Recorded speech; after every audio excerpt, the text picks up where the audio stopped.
জ্ঞান ভান্ডার সম্পর্কে আল্লাহ পাক আলোচনা করেছেন। প্রথম নম্বর হলো আল্লাহ পাকের ব্যাপারে কথা বলেছেন।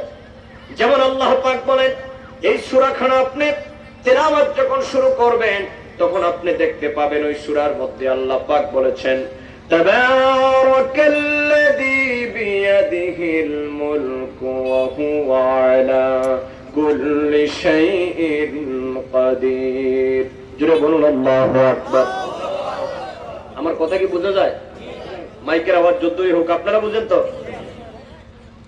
আল্লাহ পাক বলেছেন, الذي خلق الموت والحياة ليبلوكم أيكم أحسن عملا। মুহাব্বতে বলুন আল্লাহু আকবার। প্রথম নম্বর আল্লাহ পাক বলেন, তাবারাকাল্লাযী বিয়াদিহিল মুলক। ও পৃথিবীর মানব সম্প্রদায়, এই পৃথিবীর মধ্যে একচ্ছত্র ক্ষমতার মালিক যিনি, তিনি আর কেউ নন। গোটা পৃথিবীর একচ্ছত্র ক্ষমতার মালিক যার হাতে, তিনি হলেন আমার আল্লাহ পাক।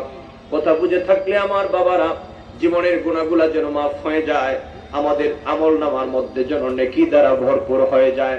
যুবক বন্ধুরা, জীবনের গুনাহ খাতা মাফের নিয়তে, আমার মুরব্বী বাবারা হায়াত দারাজের নিয়তে, ইজ্জত সম্মানের নিয়তে সকলে বলুন, এই পৃথিবীর মধ্যে সর্বশক্তিমান যিনি, তার নাম কি?